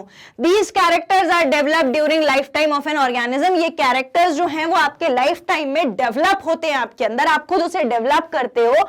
Since genetic constitution does not determine these traits, क्योंकि जेनेटिक कॉन्स्टिट्यूशन इस कैरेक्टर को, इस ट्रेट को डिटरमाइन ही नहीं करता, पहचानता ही नहीं, आने ही नहीं देता, तो they remain confined to individual only and are never pass from parents to offspring. इसीलिए वो कन्फाइंड रहते हैं एक इंडिविजुअल में, पेरेंट्स से ऑफस्प्रिंग के अंदर कभी नहीं जाते। For example, body size of individual is determined by the health status. Body size आपका कैसा है ये आपका हेल्थ स्टेटस डिसाइड करेगा। अगर आप जिम जा रहे हो, आप एक्सरसाइज कर रहे हो, आप वर्कआउट कर रहे हो, तो ऑब्वियसली बॉडी बिल्डअप अच्छा होगा। और अगर पेरेंट्स नहीं जा रहे हैं तो उनका बॉडी और आपका बॉडी में कुछ तो डिफरेंस होगा ही होगा ना, राइट। और ये भी हो सकता है कि हम भाई नहीं जा रहे जिम, हमको पढ़ना है, हमको टाइम इसमें नहीं लगाना, हमें पढ़ाई में ही टाइम लगाना है, और हम बैठते हैं, खाना खाते हैं, पढ़ लेते हैं, तो हो सकता है कि कभी वेट गेन हो भी जाए, हो जाए तो कोई दिक्कत नहीं, पढ़ लेंगे तो जब एग्जाम में अच्छे नंबर आ जाएंगे उसके बाद कर लेंगे, घूम लेंगे, वॉक कर लेंगे, ये भी तो कर सकते हैं, जरूरी नहीं है। तो हमारी बॉडी कैसी है, हमारी बॉडी का स्ट्रक्चर कैसा है, ये हमारे हाथ की बात है। इसका जेनेटिक मेकअप से कोई लेना देना नहीं है, ये लाइफस्टाइल के ऊपर डिपेंड करता है। न्यूट्रिशन, प्रेजेंस और एब्सेंस ऑफ एनी डिसीज, आपका न्यूट्रिशन कैसा है, कैसा खाना खा रहे हो, रोज पिज्जा खाओगे तो कुछ और असर होगा, दाल रोटी रोज खाओगे तो कुछ और असर होगा। दूसरा, प्रेजेंस और एब्सेंस ऑफ एनी डिसीज, हो सकता है कि भाई बहुत सारी फीमेल्स होती हैं जिनको अनीमिया रहता है, मतलब खून की कमी रहती है, हीमोग्लोबिन कम रहता है, तो उनके जो बॉडी स्ट्रक्चर होता है वो उतना अच्छा नहीं होता, they are not very good, right. तो वो एक फैक्टर हो सकता है। सिवियरिटी ऑफ डिसीज, कि भाई सपोज करो अगर किसी पर्सन को कोई severe disease, supposedly for example cancer है, भाई अब जिसको कैंसर है उसकी तो रोज कीमोथेरेपी चल रही है, उसका रोज ट्रीटमेंट चल रहा है, इम्यूनिटी वीक हो रही होगी, तो वो कैसे बहुत हेल्दी रह पाएगा, नहीं रह पाएगा ना। तो और नॉर्मल जिसको हीमोग्लोबिन कम है, हो सकता है आप उसको देख के बता पाओ कि हीमोग्लोबिन कम है, मैक्सिमम टाइम बता सकते हैं, पर हो सकता है ना भी बता पाओ, क्योंकि बहुत ज्यादा कम नहीं होगा, थोड़ा बहुत कम होगा। तो डिसीज कितनी सीवियर है ये भी डिटरमाइन करती है आपके बॉडी का पैटर्न। फिजिकल एक्टिविटी बताया मैंने आपको अभी। दूसरा, genes do not determine the size of the body as it is developed by the above mentioned environmental factors during life time of an individual. तो ये जो जीन्स हैं ये डिटरमाइन नहीं करते हैं, पहचानते नहीं है, कोई लेना देना नहीं रखते इन कैरेक्टर्स से, क्योंकि ये आपने अपने लाइफ टाइम में अक्वायर किए हैं। This is the answer, fine. Next question says, evolution has exhibited a greater stability of molecular structure when compared with morphological structure. Comment on the statement and justify your opinion. मतलब question आपसे क्या पूछ रहा है, question पूछ रहा है कि जब इवोल्यूशन होता है तो उस दौरान ज्यादा स्टेबिलिटी देखी जाती है मॉलिक्यूलर स्ट्रक्चर में, मतलब मॉलिक्यूल्स छोटे लेवल पर, अंदर बॉडी के सेल के अंदर की बात चल रही है, उसमें भी मॉलिक्यूल्स की, बायोमॉलिक्यूल्स की बात कर रहे हैं हम, ठीक है। कौन से मॉलिक्यूल्स की? बायोमॉलिक्यूल्स की। इनका कहना है कि जब इवोल्यूशन होता है तो बायोमॉलिक्यूल्स जो है उनमें कोई चेंज नहीं आता, लेकिन मॉर्फोलॉजी में चेंज आता है, मतलब जो दिखने में कैरेक्टर्स है उनमें तो चेंज आता है एवोल्यूशन के साथ साथ। पहले जो अर्ली मैन होता था उसके बड़े बड़े बाल होते थे और वो ऐसे झुक करके चलता था, तो उसकी बॉडी स्ट्रक्चर तो आज चेंज हो गई, लेकिन 23 पेयर ऑफ क्रोमोसोम्स तब भी थे, 23 पेयर ऑफ क्रोमोसोम आज भी हैं। तो इस पर आप जस्टिफाई कैसे करोगे, ठीक है। तो इवोल्यूशन जो है बिल्कुल वो ज्यादा स्टेबिलिटी बताता है मॉलिक्यूलर स्ट्रक्चर में। क्यों? क्योंकि चाहे कितना भी इवॉल्व हो जाए, चाहे म्यूटेशन हो जाए, मतलब कि ड्रास्टिक चेंज, सडन चेंज हो जाए जीन में या कुछ भी हो जाए, लेकिन क्रोमोसोम का स्ट्रक्चर, अगर क्रोमोसोम ऐसा ही है तो ये क्रोमोसोम ऐसा ही रहेगा, इसमें कोई चेंज नहीं आएगा। जो पेयरिंग होती है क्रोमोसोम्स के साथ वो हमेशा ऐसे में होती है और वो ऐसे में ही रहेगी। ऑलवेज द पेयरिंग जो है वो हमेशा कैसी होती है? एक जैसी होती है, उसमें कभी कोई चेंज नहीं आता, ये ऐसी होती है पेयरिंग, ठीक है। ये जो दोनों जो क्रोमोसोमल स्ट्रक्चर हैं ये हमेशा एक दूसरे के पैरेलल होते हैं, हमेशा पैरेलल होते हैं। देखो ये और ये एक दूसरे के पैरेलल है ना, ये दो लाइंस पैरेलल हैं, फिर ये और ये एक दूसरे के पैरेलल हैं, ये दोनों लाइंस पैरेलल हैं, फिर ये और ये एक दूसरे के पैरेलल हैं, हाँ बिल्कुल पैरेलल हैं। तो हर स्ट्रैंड यहां पर पैरेलल होता है। क्यों होता है पैरेलल? क्योंकि ये जो दो अलग अलग क्रोमैटिड्स दिख रहे हैं वो कैसे होते हैं, ये ऐसे हैं, ठीक है। तो इनके ऊपर हमेशा से जो ATGC के प्रोटीन के पेयर होते हैं ना वो आमने सामने प्रेजेंट होते हैं। मतलब जो अपन बेसिकली बार बार बोलते हैं ये जीन वो जीन, तो ये एक आया है फादर से, दूसरा आया है मदर से, मिलकर के इसने एक चीज बना ली है, एक पूरा स्ट्रक्चर बना लिया है। तो यहां से फादर के आए हुए ट्रेट्स और प्रोटीन्स, यहां से मदर के आए हुए ट्रेट्स और प्रोटीन्स जो कि हमेशा पेयर में ही होते हैं। पेयर मतलब मैंने अभी बोला कि वो ATGC के पेयर में होते हैं। ATGC दोनों चारों चीजें जो हैं वो प्रोटीन है, हमेशा A वाला प्रोटीन T वाले के साथ, G वाला प्रोटीन C वाले के साथ, ऐसा ही होता है। तो ये जो स्ट्रक्चर है ये कभी चेंज नहीं हुआ। अर्ली मैन में भी वही था, आज भी वही है। होमोसेपियन पहली बार जो अफ्रीका में देखा गया था उसमें भी वही है, आज भी वही है, इसमें चेंज नहीं आया। और ये जो क्रोमोसोमल स्ट्रक्चर है इसमें भी चेंज नहीं आया। और इनके 23 पेयर होते थे, तो वो पहले भी 23 पेयर होते थे और आज भी 23 पेयर हैं, बट मॉर्फोलॉजिकल कैरेक्टर्स में, ट्रेट्स में बहुत डिफरेंस आ गया है,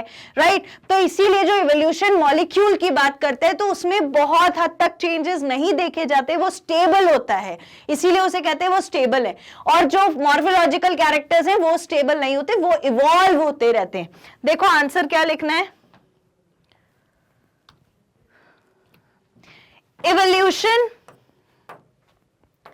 Evolution is the process of accumulation of adaptive changes in the population's genetic makeup through successive generation। हमने वापस बताया पहले तो कि evolution क्या होता है। देखो अगर ऐसा क्वेश्चन कोई भी पूछा गया तो सबसे पहले तो टॉपिक बता दो, हम किस टॉपिक पे बात कर रहे हैं। आपने हमसे कहा था कि evolution के रिस्पेक्ट से बताना है कि ये ऐसा ऐसा होता है कि नहीं होता है, तो भाई ये होता है, हम इसके बारे में आपको बताएंगे। पर पहले समझो evolution क्या है। evolution क्या है अभी हम एक और बार पढ़ चुके हैं, the process of accumulation of adaptive changes। जो adaptive changes आए वो अगर इकट्ठे हो जाएं पॉपुलेशन के जेनेटिक मेकअप में, मतलब पॉपुलेशन में जितने लोग हैं सबके जीन में वो इंफॉर्मेशन वैसी ही है थ्रू सक्सेसिव जनरेशन, हर नई जनरेशन के साथ, तो हम कहते हैं इवोल्यूशन हो गया। अगर म्यूटेशन हुआ है मतलब सडन चेंज हुआ है जीन पूल में सभी के जीन में, तो पॉपुलेशन में इंट्रोडक्शन होगा न्यू अल्टर्ड मॉर्फोलॉजिकल स्ट्रक्चर्स का। तो ऑब्वियसली अगर कोई म्यूटेशन यानी सडन चेंज आया है, अब ये पूरा जीन पूल था, यहाँ सबके जीन्स पड़े हुए हैं, अब इसमें से एक किसी के जीन्स में कोई चेंज आ गया मतलब कि म्यूटेशन हो गया। अब म्यूटेशन हो गया तो एक नया कैरेक्टर आ गया ना उस जीन पूल में, वही बोल रहे हैं, ठीक है।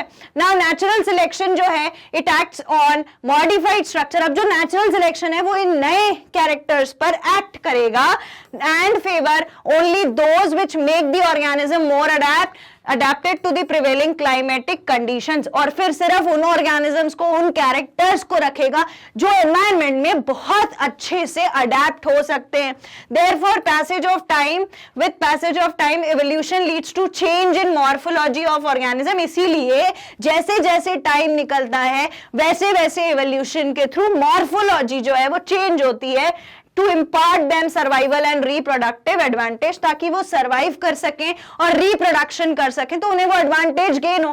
For example evolution of homologous, analogous and vestigial organ. अगर हम होमोलोगस की बात करें तो वो कैसे होते थे, अभी हमने अपने लास्ट सेशन में शॉर्ट आंसर्स में डिस्कस भी किया था। अगर हम एवोल्यूशन की बात करें तो वो कैसे होते थे, किसमें, होमोलोगस में कैसे होते थे, बेसिक स्ट्रक्चर जो है वो होता था उनका सेम, लेकिन मॉडिफाइड थे, दिखते अलग थे, काम अलग कर रहे थे, सही है, तो वो हो गया इवोल्यूशन। ठीक, ये मॉर्फोलॉजिकल इवोल्यूशन हो गया। आगे देखो, on the other hand biomolecules, अगर हम बायोमोलिक्यूल्स की बात करें जैसे कि lipid, protein, DNA, RNA, they are maintained a comparatively stable structure. उनका जो स्ट्रक्चर है वो अभी तक स्टेबल ही है, स्टेबल स्ट्रक्चर है। Through evolution the basic scaffold of these molecules has not been changed. इनका जो बेसिक स्ट्रक्चर है ना वो चेंज नहीं हुआ। DNA in all organisms is made up of pentose sugar. Her organism में डीएनए उसी पेंटोज शुगर का बना है।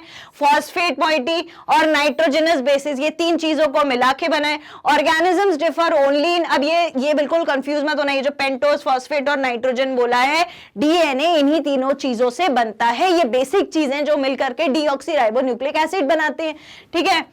तो अब जो organisms they differ only in the sequence of nitrogenous bases. Organisms differ कब करते हैं? नाइट्रोजन बेस में, which in turn impart different form of particular trait to them. अब पेरेंट मदर से जो आया होगा और फादर से जो आएगा उसमें कुछ कुछ नाइट्रोजनस बेस अलग हो जाता है, तो हम अलग अलग कैरेक्टर देख सकते हैं। Otherwise biomolecules have maintained a stable structure, वरना बायोमोलिक्यूल्स का जो स्ट्रक्चर है वो है stable. That's it, this is the answer for this question. Next question says, in the following cross, write the characteristics of progeny cross। जो हमें cross दिया गया है, उस क्रॉस के लिए हमें बताना है कि उसकी प्रोजेनी का जो क्रॉस है वो कैसा हो सकता है, ठीक है। So let's see what are the characteristics given over here to perform this cross.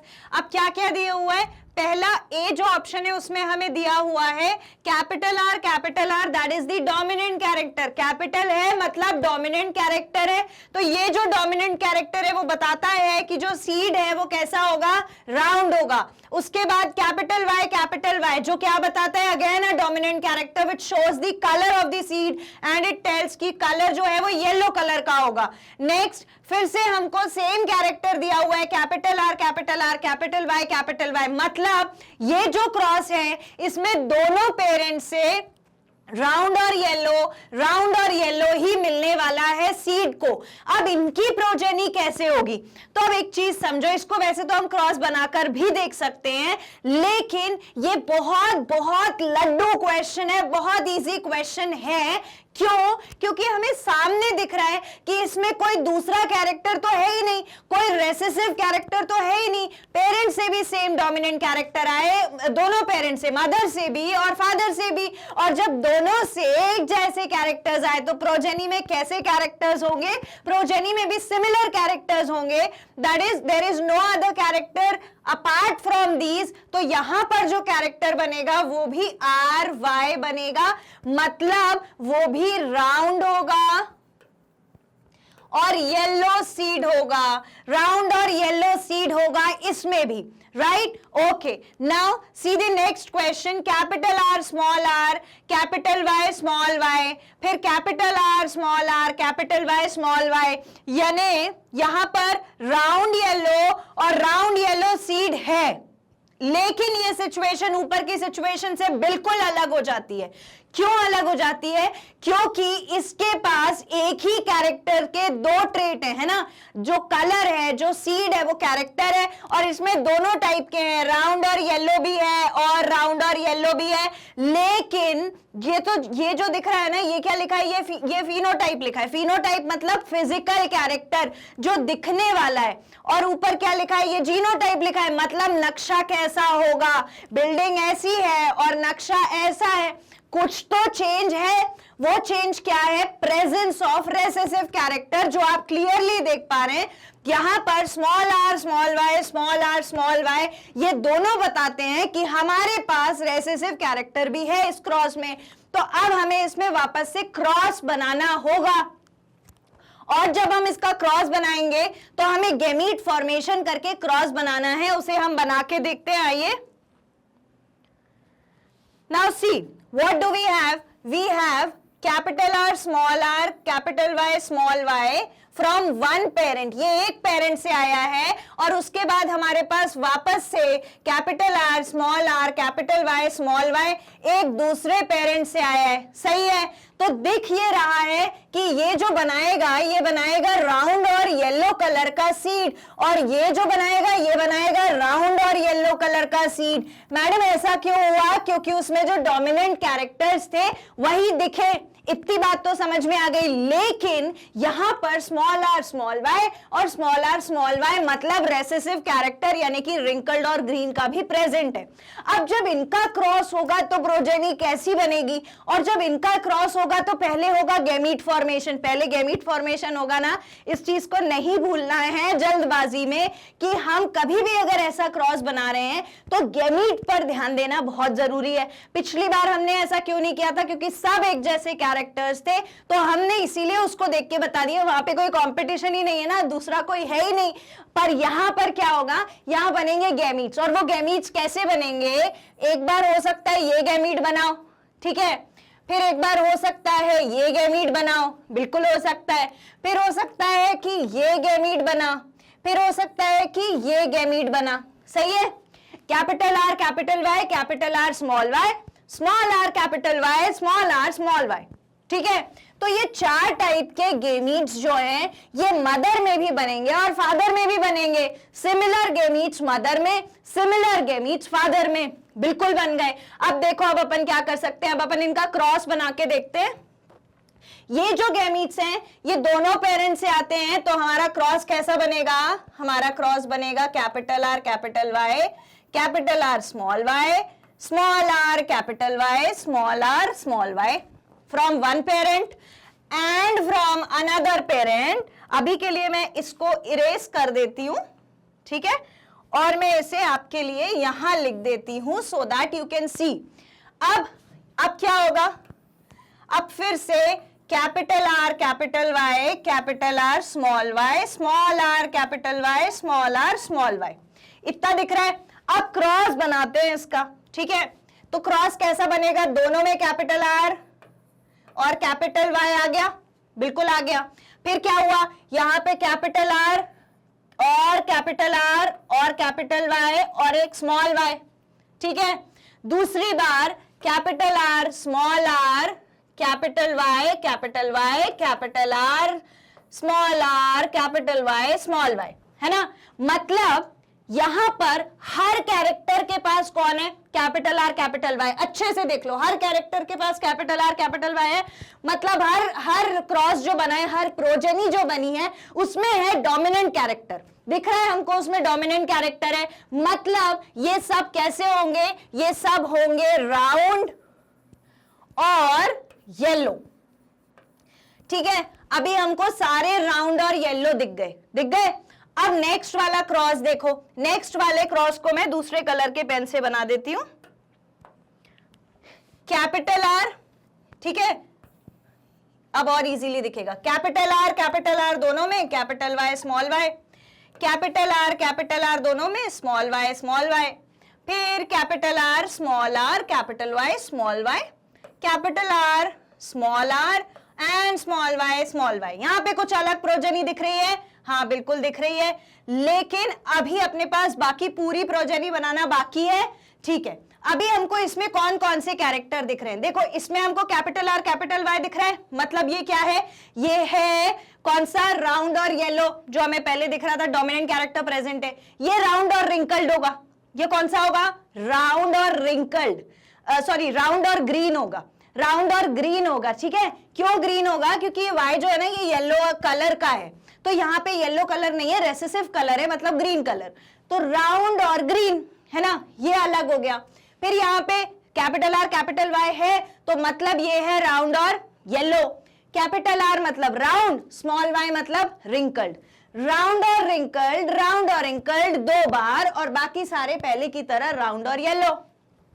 फिर दूसरा क्रॉस देखो, capital R small R capital Y और capital R small R capital Y small Y, capital R नहीं, ये वाला small are है, ये वाला स्मॉल आर है, C small R capital Y. अब देखो ये बिल्कुल ही अलग कैरेक्टर आया है, दोनों में स्मॉल आर है, मतलब रिंकल्ड होगा, और कैपिटल वाई मतलब रिंकल्ड येलो होगा, ओके।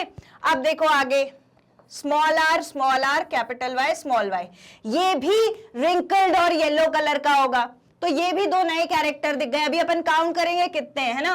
अब देखो, अब है capital R capital Y small Y, फिर अपने पास है कैपिटल आर स्मॉल वाई, फिर अपने पास है small R capital Y small Y, small R small Y, ठीक है। ये हमको दिख गया। अब अपने को इसमें से काउंट करना है कि कौन से वाले कितने प्रेजेंट थे। आओ देखो काउंट करते हैं, क्या करते हैं, काउंट। अब देखो कैपिटल आर, जहां जहां पर भी कैपिटल आर कैपिटल वाई, मतलब कि वो कौन से हैं, राउंड और येलो, उनको मैं अलग कलर से अंडरलाइन करने वाली हूं। एक तो ये है 1 2 3 4 5 6 7 8 एंड देन 9। अच्छे से देख लो, क्या ये 9 जो मैंने सर्कल किए हैं, इनके अलावा आपको कोई कैपिटल आर और कैपिटल वाई दिखता है? नहीं दिखता। कोई भी हमें इसके अलावा कैपिटल आर कैपिटल वाई नहीं दिखता। तो ये पूरे के पूरे 1 2 3 4 5 6 7 8 9, 9 अपने पास क्या है, राउंड और रिंकल है अपने पास 9। क्लियर? इतनी बात समझ में आई? ओके, अब अपन ले लेते हैं सेम कलर, है ना, रेड कलर ले लेते हैं तो हमें अच्छे से समझ में आएगा। अब अपने पास है राउंड और ग्रीन।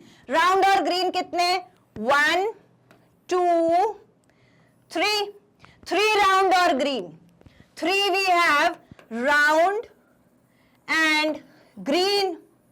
सही है? ठीक है, अब फिर से देख लेते हैं। अब अपन अंडरलाइन कर देंगे, ठीक है, अब अपन अंडरलाइन कर देंगे बचे हुए। अब अपन को एक और नया कैरेक्टर मिल रहा है, वो कौन सा है, वो है रिंकल्ड और येलो। रिंकल्ड यानी कि रेसेसिव शेप, येलो यानी कि डोमिनेंट कलर। वो कितने हैं, 1 2 and 3। so we have 3 wrinkled and yellow, so we have 3 wrinkled and yellow and then one more we have। अब हमारे पास ये वाला बचा है, देखो मैं इसको भी अलग कलर से अंडरलाइन कर देती हूं। अब हमारे पास ये वाला बचा है, ये कौन सा है, ये है रिंकल्ड और ग्रीन। रिंकल्ड और ग्रीन, क्यों, रिंकल्ड वाला स्मॉल आर प्रेजेंट है और ग्रीन वाला स्मॉल वाई प्रेजेंट है, तो रिंकल्ड और ग्रीन है अपने पास एक। सही है? अब अगर आप इसको देखो, अब ये अपन ने क्रॉस बना लिया, ये पूरी प्रोजेनी बन गई, ये हमारे गैमीट्स थे, ये पेरेंट्स थे। मैं इसको फिर से लिख देती हूं, आपको इजी रहेगा आइडेंटिफाई करने के लिए। देखो ये थे पेरेंट्स, पेरेंट्स के बाद ये जो थे ये है हमारे गैमीट्स, और गैमीट्स के बाद ये जो हमने बनाई है ये है हमारी प्रोजेनी, और प्रोजेनी से हमको मिला, we have obtained a certain ratio. What is that ratio? That ratio is we have 9 round and yellow seeds, we have 3 round and green seeds, we have 3 wrinkled and yellow seeds, and we have 1 wrinkled and green seed. So we have formed the ratio of different combinations of seeds, which is in 9:2, 3:2, 3:1, the dihybrid cross। ठीक है, जहां पर हम ratio पढ़कर आए हैं और ये हमारा रेशो निकल गया, ये हमारी प्रोजेनी निकल गई, तो जब मैं क्वेश्चन पर जाती हूं तो मुझे इसका आंसर वो पूरी 9:2, 3:2, 3:1 की जो प्रोजेनी बनी है उससे मिला है। समझ में आ गया? बस थोड़ा पेशेंस रख के सॉल्व करना है। इसको आप खुद भी बना सकते हो, फटाफट से आप चाहो तो इसका स्क्रीनशॉट लेके रख सकते हो। जब आप इसको खुद पढ़ोगे, आप बिल्कुल इसका स्क्रीनशॉट ले सकते हो। जब आप इसको खुद पढ़ोगे, जब खुद कॉपी में बनाओगे, तो ये आपको इसी तरीके से मिलेगा, हर एक चीज अलग अलग सॉर्ट करके। ये पेरेंट्स थे, ये उनके गैमीट्स थे, ये उनकी प्रोजेनी बनी, क्रॉस ऐसे हुआ। हमेशा try to use different colour to underline और टू मार्क दी कॉम्बिनेशन जो भी बन रहा है ना, तो so that it is easy for you to identify the ratio। और उसको इस तरीके से लिख लेना, कौन से मिल रहे हैं, आपको रेशो मिल जाएगा 9:3, 3:1। बहुत इजी है, सिर्फ प्रैक्टिस इंपॉर्टेंट है। ठीक है, आइए आगे देखिए। नेक्स्ट में पूछा गया है, we have wrinkled and green seeds.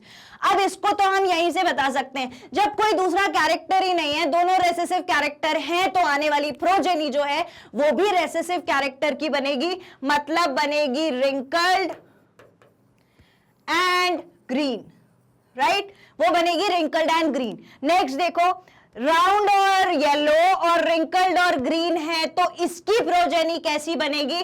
तो इसकी प्रोजेनी में देखो एक कैरेक्टर इस साइड है, एक कैरेक्टर इस साइड है, बट डोमिनेंट वाला जरूर प्रेजेंट है, तो हमेशा डोमिनेंट कैरेक्टर अपने आप को एक्सप्रेस करता है फिनोटाइप में, पर रेसेसिव वाला जो है वो अपने आप को मास्क करके बैठ जाता है in presence of dominant character, and that is the reason that here we will have round and yellow progeny. So let's check the answer how we are going to write it. अगर आपको ये table आपके exam में आता है तो आपको एक एक स्टेप का आंसर अलग अलग लिख करके बताना है, जहां क्रॉस बनाने की, जहां प्रोजेनी दिखाना है बना के कैसे कैसे आ सकती है. You should do that, okay? जैसे मैंने अभी बना के बताया. Now see the answer. पहला वाला देख लो, ये पूछा था ना, capital R capital Y round yellow, इनकी प्रोजेनी क्या होगी? A cross between two pure breeding dominant parents give pure breeding dominant offspring. All progeny in this cross will have the genotype capital R and capital Y. सबका genotype कैसा होगा? Capital R और capital Y होगा, and will exhibit round and yellow phenotype, और फिर वैसे ही round and yellow phenotype दिखेगा. दूसरे ऑप्शन का आंसर देखिए. दूसरे ऑप्शन में क्या पूछा था हमसे? दूसरे ऑप्शन में हमसे ये वाला पूछा था, हमने उसका क्रॉस बना के देख लिया था. सिर्फ स्टेटमेंट देख लीजिए, आपको क्या लिखना है? Cross between two dihybrid dominant recessive parents give phenotypic ratio of 9:3:1 in the offspring, and you will tell what were present in the offspring. तो आप यहां ऐसे नीचे कॉम्बिनेशंस लिख देंगे. देखिए आपको ये लिखा हुआ दिख रहा है. This is how you will write the combination and you will make the cross. Then again third option में हमसे क्या पूछा था? थर्ड ऑप्शन में पूछा था रिंकल्ड ग्रीन है, तो क्या बनेगा? तो रिंकल्ड ग्रीन और रिंकल्ड ग्रीन है, तो cross between pure breeding recessive parent है ना, प्योरली रेसेसिव है, दूसरा कैरेक्टर है ही नहीं, gives pure recessive offspring. All progeny in this cross will have genotype small r and small y and will exhibit wrinkled and green phenotype. That's it. Next question में fourth में पूछा था round yellow, capital R capital Y small Y है, तब क्या बनेगा? A cross between pure breeding dominant and recessive. Pure dominant था capital R capital Y, और प्योर रेसेसिव था, राइट? तो ऐसी सिचुएशन में क्या बनेगा? Gives heterozygous dominant offspring. All progeny in this cross will have genotype capital R small r capital Y small y and will exhibit round and yellow phenotype. They are going to make round and yellow phenotype. That's it. This is the answer. Let's move on to the next question. Study the following cross showing self pollination in F1 and fill in the blanks. हमको इस दिए गए cross में से F1 progeny भरनी है कि कौन सी होगी इस ब्लैंक में, right? You are going to write what will be the progeny.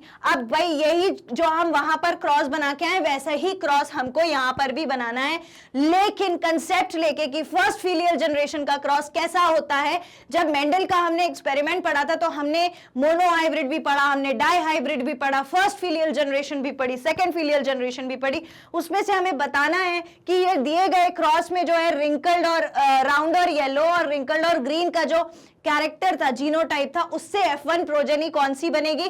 तो F1 प्रोजेनी फिर से राउंड और येलो बनेगी. वो मैं आपको यहीं से देख के क्यों बता सकती हूँ, अभी मैंने बताया. देखो ये क्या है? ये एक ऐसा पेरेंट है जिसमें प्योर डोमिनेंट कैरेक्टर है, और ये एक ऐसा ट्रेट है जिसमें प्योर रेसेसिव कैरेक्टर है. जब इनका क्रॉस होगा तो always the dominant character is going to express itself and the recessive one will be mask itself and sit over there, right? Okay, let's see. A dihybrid cross shows inheritance of two different traits. दो अलग अलग trait दिख रही है.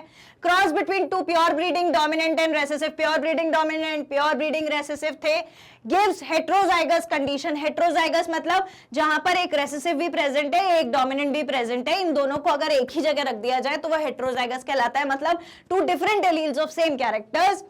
Offspring, all F1 progeny in this cross will have genotype capital R and capital R, small r, capital Y, small y. मतलब दिखने कौन सा कैरेक्टर वाला है? राउंड और yellow character, and will exhibit round and yellow phenotype. दिखेगा ऐसा क्योंकि डोमिनेंट वाला प्रेजेंट है. Self cross in F1 progeny gives F2 generation and follow the law of independent assortment. और जो है ये क्या बताते हैं? Independent assortment. क्यों? क्योंकि जो राउंड सीड का शेप है और जो कलर है सीड का दैट इज येलो और ग्रीन, ये दो कैरेक्टर्स जो है ना, जो शेप है और जो कलर है, ये एक दूसरे पे बिल्कुल डिपेंड नहीं करते हैं.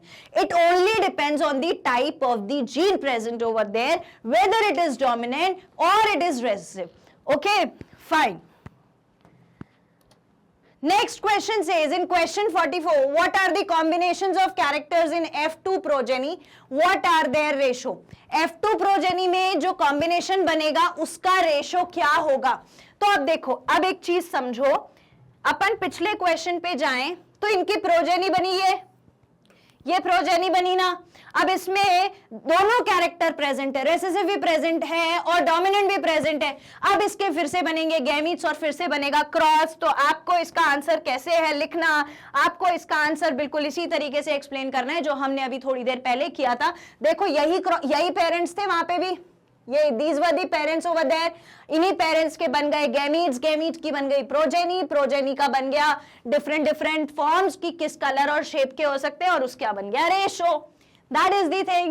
This is important. Only practice will make you perfect in this. That no worries, there is no problem, absolutely no problem. ये आप भी easily one go में बना सकते हो. The only thing is the practice. Okay? Yeah, sure. Now, see इस question को आप कैसे लिखोगे? A dihybrid cross shows inheritance of two different traits simultaneously. A cross between two pure breeding dominant recessive parents give heterozygous dominant offspring, है ना. तो dominant offspring जो बनेगा वो भी heterozygous बनेगा जिसमें अलग अलग कैरेक्टर्स होंगे. All F1 progeny in this cross will have genotype this and will exhibit round and yellow phenotype. लेकिन जब F2 जनरेशन बनेगा और उसमें independent assortment of characters वाला लॉ लगेगा तो फिर हमारी जो प्रोजेनी बनेगी वो वही वाली बनेगी, ये वाली. That's it. This is important. ये मैंने इसीलिए आपको इतना क्लियरली स्टेप बाय स्टेप बना के बताया और मैं बार बार इस पे एम्फसाइज कर रही हूं क्योंकि let me tell you, heredity वाला जो चैप्टर है इसमें बस एक यही चीज ऐसी है जहां पर यू मे लूज मार्क्स, है ना.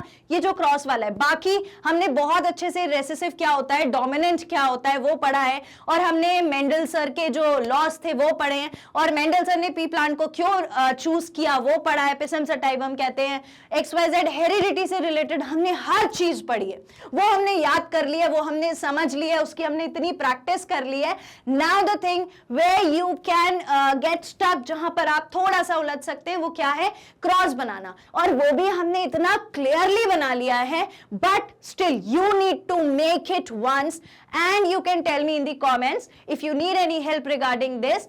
I'll help you out with that in the next session with all the answers that you asked from me. But important is what? Important is the practice. I'm telling you again and again, right?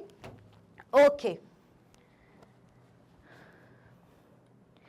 Moving ahead, हमने बता दिया. उसके बाद जब हम ratio बना लेंगे तो ऑलवेज मेंशन इट. उस रेशो में जैसे मैंने यहां पर मेंशन किया है ना, इस रेशो में हमें कौन कौन से कैरेक्टर्स मिले और वो किस रेशो में मिले, ठीक है. कौन से कैरेक्टर्स प्रोजेनी में मिले और किस रेशो में मिले, it is always important to mention, right. That's it. See the next question. Give the basic features of mechanism of inheritance. मतलब अब यहां पर जो हमने पहले दिन से पहली लाइंस जो हमने स्टार्ट की थी वो क्या थी, हेरिडिटी होता है transmission of character from one generation to another, यही होता है हेरिडिटी. अब हमसे यहां पूछा गया है मैकेनिज्म ऑफ इनहेरिटेंस बताइए भैया, उसके फीचर्स बताने आपको, क्या फीचर्स होते हैं. अब मैकेनिज्म ऑफ इनहेरिटेंस पूरा चलता है न्यूक्लियस के अंदर प्रेजेंट जो क्रोमैटिन मटेरियल है उसमें से जो क्रोमोसोम बनेगा, क्रोमैटिन मटेरियल को ओपन करके एक्सटेंड करके जो क्रोमोसोम बनेगा वो रेप्लिकेट करेगा, उसके पास है सारी इंफॉर्मेशन और वही जीन्स की हमको बात करनी है. तो हम इसको कैसे लिखेंगे, what features are you going to explain, हर फीचर आप इसको स्टेप वाइज लिखेंगे. Whenever you write the answer keep in mind, कभी भी कहीं पे भी अगर आपको थ्योरी पेपर देना है तो आपको क्या याद रखना चाहिए, हमेशा try to write the answer in the points. It is easy for you to remember and it is very aesthetic. मतलब वो देखने में एग्जामिनर को तुरंत देख के समझ में आ जाता है कि हाँ ये चीजें इसने लिखी हैं तो that means your answer is correct. तो हमेशा पॉइंट्स में आंसर लिखना प्रेफरेबल होता है when and where you can. Okay, so how will you write? Transmission of genetic characters from one generation to the next is termed as inheritance, है ना. अभी मैंने बताया था बेसिक फीचर ऑफ मैकेनिज्म क्या क्या होते हैं. देखो भाई, characters are controlled by genes. Character कौन कंट्रोल करता है, हमारे जीन्स हमारे कैरेक्टर कंट्रोल करते हैं. Each gene control one character, और हर जीन के लिए एक कैरेक्टर है. अब वो बच्चे जिनको थोड़ा सा भी कंफ्यूजन हो जीन को लेके, अभी ये वाली जो चीजें है ना, इससे बिल्कुल एक एक स्टेप क्लियर हो जाएगा. और भी right, characters are controlled by genes. Gene पूरे कैरेक्टर्स कंट्रोल कर रहे हैं. एक एक कैरेक्टर के लिए एक एक जीन है. Genes are located on chromosome. Genes कहां होते हैं, क्रोमोसोम्स के ऊपर. There may be 2 or more forms of gene. Forms हो सकते हैं जीन के अलग अलग. An individual possess 2 form of genes whether similar और डिसिमिलर. एक इंडिविजुअल के पास एक ही इंफॉर्मेशन के लिए 2 फॉर्म ऑफ जीन होते हैं. एक मदर से आया होता है, एक फादर से आया होता है. हो सकता है वो एक जैसे हो, मतलब हो सकता है डोमिनेंट हो सकता है वो अलग अलग हो, यानी डोमिनेंट भी हो, रेसेसिव भी हो, और हो सकता है रेसेसिव भी हो. ठीक है, तो it can be any combination whether similar और dissimilar. And apart from this there are more. One form may be dominant. एक फॉर्म जो है वो कैसा हो सकता है, डोमिनेंट हो सकता है. Okay, so one form may be dominant over the other. एक डोमिनेंट हो सकता है दूसरे के ऊपर, ऑब्वियसली हो सकता है. अगर दूसरा वाला रेसेसिव है तो एक बिल्कुल डोमिनेंट हो सकता है. Next thing, 2 alleles separate at time of gamete formation. 2 alleles, alleles मतलब एक ही कैरेक्टर के लिए 2 अलग अलग जीन. यानी अगर कैरेक्टर राउंड दिख रहा है तो जरूरी नहीं है कि वो हमेशा दोनों राउंड एलील्स लेकर आया हो सकता है उसने फादर से कैपिटल आर ले लिया हो और मदर से स्मॉल आर ले लिया हो. लेकिन क्योंकि dominant character capital R present है तो जो फिनोटाइप है वो दिखेगा कौन सा, वापस से राउंड यानी डोमिनेंट कैरेक्टर्स के साथ दिखेगा. तो जो 2 एलील्स होते हैं they separate at the time of gamete formation, और ये जो है ये सेपरेट हो जाते हैं गैमीट फॉर्मेशन के टाइम पर. Okay, and then see the next point. 2 forms are brought together in the zygote. 2 अलग अलग फॉर्म्स एक साथ आ जाते हैं जब जाइगोट बनता है. जाइगोट कब बनता है, जब फर्टिलाइजेशन होता है. फर्टिलाइजेशन क्या होता है, fusion of male and female gamete is known as fertilisation. तो जब 2 गैमीट्स मिलते हैं फर्टिलाइजेशन हो जाता है और जाइगोट बन जाता है, तो उसमें हमको 2 फॉर्म 2 चीजें एक साथ आई हुई दिखती हैं. Alleles of different genes located on separate chromosomes behave independent of one another. जो एलील्स होते हैं एक ही कैरेक्टर के जो 2 हैं उनमें क्या होता है, डिफरेंट जीन्स पर वो लोकेटेड होते हैं, एक दूसरे के से अलग अलग क्रोमोसोम पर लोकेटेड हैं. And they behave independent of one another, और वो बिल्कुल एक दूसरे से अलग बिहेव करते हैं, मतलब इंडिपेंडेंट बिहेव करते हैं. इंडिपेंडेंट असॉर्टमेंट वाली बात, कोई सा भी कैरेक्टर जा सकता है गैमीट फॉर्मेशन के दौरान. That is all, that is up for this question. आपको ये चीजें, ये सेट ऑफ पॉइंट्स आना चाहिए, लिखना होता है एग्जाम में अगर ये क्वेश्चन पूछा गया. Next question says, give reason for appearance of new combination of characters in F2 progeny in question 45. वापस से हमने वो जो क्रॉस वाला क्वेश्चन किया था, उस क्वेश्चन में ये पूछ रहे हैं कि जो F2 प्रोजेनी है उसमें न्यू कॉम्बिनेशन दिख रहे हैं, इसका हमको रीजन बताओ. न्यू कॉम्बिनेशन मतलब 9:3:3:1 के रेशो में अपन ने कुछ कॉम्बिनेशन देखे थे. Wrinkled green, wrinkled yellow, round green, round yellow. ये जो कॉम्बिनेशंस हमको दिख रहे हैं ये क्यों दिख रहे हैं, तो इसका एकमात्र रीजन होता है सर मेंडल ने जो लॉ दिया था of the law of independent assortment, जहां पर अलग अलग असॉर्ट होते हैं कैरेक्टरिस्टिक्स, राइट. तो वो इसका रीजन है. How will you write? F1 plant have round and yellow seeds cross between generations. They give rise to new combination in F2 generation with round yellow, round green, wrinkled yellow, wrinkled green in the ratio 9:3:3:1. ये हमें मालूम है. This indicate that chance for the seed of a pea plant to be round or wrinkled do not depend on their chance to be green or yellow. इसका कोई लेना देना नहीं है कि अगर सीड राउंड है या wrinkled है तो वो येलो ही होगा या वो ग्रीन ही होगा.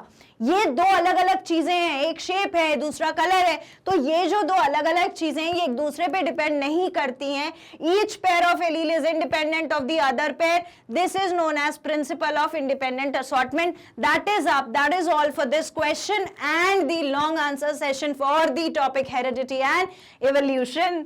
Yes, that's all. Moving ahead, Magnet Brains ने आपके लिए वीडियोस जो है उन तक पहुंच पाना कर दिया है बहुत आसान.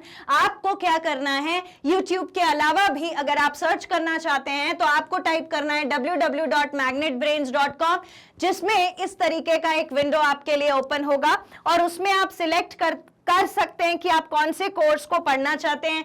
English medium, Hindi medium, NTSC, olympiad, whatever topic you want to study, उसमें जा करके आप सिलेक्ट कर सकते हैं कौन सी क्लास के लिए आपको पढ़ना है. और उसके बाद आपके सामने ऐसा एक विंडो ओपन होगा जहां पर आप अलग अलग सब्जेक्ट्स के टीचर्स की वीडियोस जो हैं अलग अलग क्लासेस के लिए अवेलेबल हैं, तो उसमें से आप सर्च कर सकते हैं whatever you want to study. Like if you want to study biology और उसमें NCERT exemplar, so you have to click on watch now. Watch now पे क्लिक करने के बाद आपके सामने एक और विंडो ओपन होगा जो कि दिखेगा बिल्कुल ऐसा. तो इस विंडो पे आपको एक चीज दिखेगी सीक्वेंस में, मतलब आपको सीक्वेंस में लेक्चर्स जो है वो यहां पर दिख जाएंगे और इनको आप देख सकते हो सीक्वेंस में 1 2 3 हर चीज डली हुई है, रिविजन से लेके short answers, MCQs, long answers, everything. So you can search it over there and then you can play the video and you can see the video like this. That's it. And before going, we at Magnet Brains provide you the 100% free education platform for kindergarten to 12th class students. What you have to do, my dear students, आपको करना है video को like, channel को करेंगे subscribe और share करेंगे अपने सारे फ्रेंड्स और सिबलिंग्स के साथ. That's it. Thank you so much.